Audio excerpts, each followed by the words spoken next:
안녕하세요, 조현마킹입니다.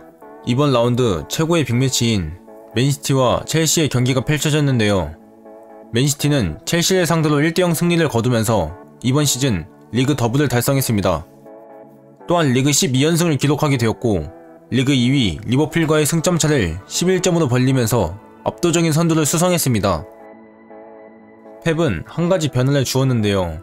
수비의 핵심인 디아스 대신 스톤스가 선발로 나섰습니다. 첼시도 변화가 있습니다. 사르, 실바, 리디거가 3백을 구성했는데 리디거가 사르 때문에 왼쪽이 아닌 오른쪽으로 출전했는데요.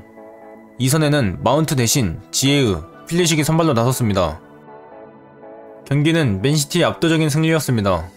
결과는 1대0이었지만 첼시는 시티 경기 주도 속에 끌려갔는데요. 첼시는 일주일 만에 3경기를 치르는 빡빡한 일정 탓인지 지쳐 보이는 모습도 있었습니다. 그래도 시티의 공격을 막아내며 무실점을 이어오고 있었는데 시티에겐 덕배가 있었습니다. 덕배의 중거리 한방이 첼시의 골문을 열었고, 덕배의 득점을 끝으로 경기는 1대0 마무리되었는데요. 원정팀인 첼시의 전술을 보면 첼시는 빌드업에 변화를 주었습니다. 기본적으로 3-2의 빌드업 전형을 유지하고, 시티가 압박을 가하면 윙백도 내려와 빌드업에 가담하는데요.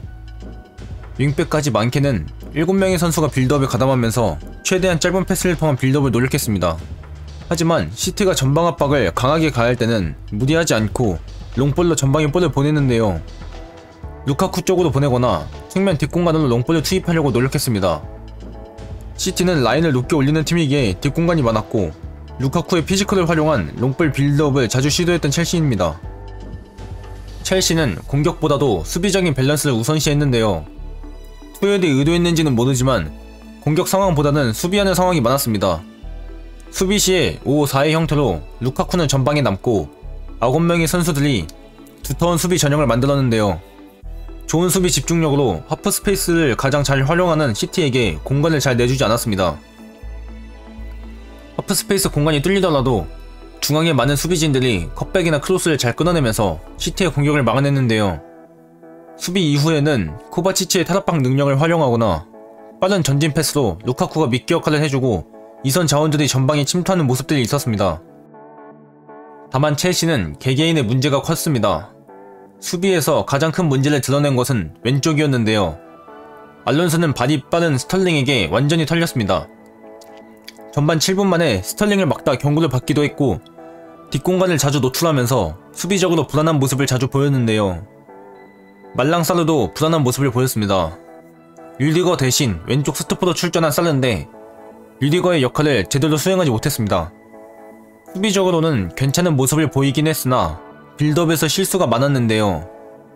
패스 타이밍이 늦거나 압박을 받는 팀원에게 패스를 주면서 패스 선택지나 타이밍에서 실수를 자주 범했습니다.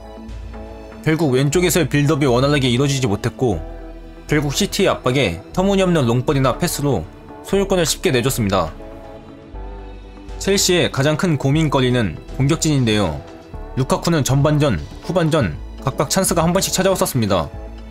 전반전에는 슈팅을 때리지 않고 오프사이드 위치에 있는 지에으에게 패스를 주면서 기회를 날렸고, 후반전에는 에데르송 선방에 막히면서 두 번의 찬스를 모두 살리지 못했습니다. 또한 경기 내에서의 영향력이 너무 떨어졌는데요. 경기 내내 스톤스와 라포르테와의 경합에서 밀리는 모습을 보였고, 풀타임을 소화했음에도 불구하고 터치가 20회로 선발 출전한 선수 중 가장 낮은 터치 횟수를 기록했습니다. 이선도 마찬가지였는데요. 지에으, 필리식 역시 경기 영향력이 거의 없었습니다. 간간히 나오는 역습 상황에서 터무니없는 패스, 드리블, 역습 찬스를 전혀 살리지 못했는데요.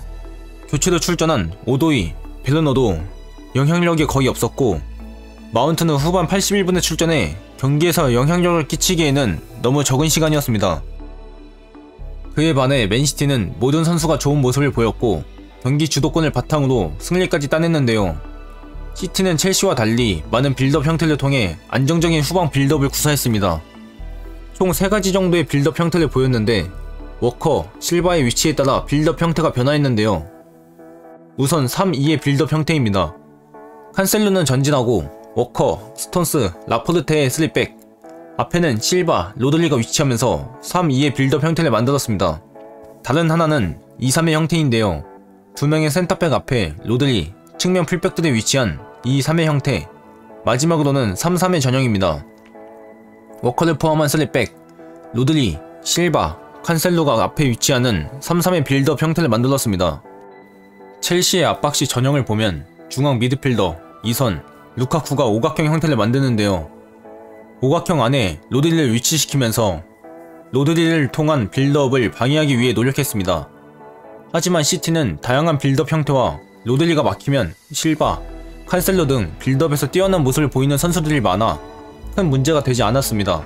시티는 여러 형태의 빌드업 전형과 덕배, 포든도 때때로 내려와 빌드업에 가담해주는 모습을 보였는데요. 이러한 빌드업 전형의 변주로 첼시는 시티의 후방 빌드업을 전혀 제어하지 못하면서 경기의 주도권을 내줄 수밖에 없었습니다. 시티는 공격 시에 2-3-2-3 형태를 많이 띄었습니다. 2-3-2-3 전형으로 선수들이 지속적으로 삼각팬들을 만들었고, 특히 측면에서의 삼각팬들을 만들어 첼시의 측면, 하프스페이스 공간을 공략했습니다. 왼쪽 측면에서는 칸셀루, 덕배, 그릴리시가 삼각팬들을 만들었고, 오른쪽에는 실바, 스털링을 중심으로 워커, 포든의 가담이 있었습니다. 시티는 이러한 측면의 삼각팬들을 활용해 첼시의 측면 뒷공간, 하프스페이스 공간을 적절히 활용했고, 두터운 첼시의 수비 라인을 뚫어내는 장면이 몇몇 있었습니다.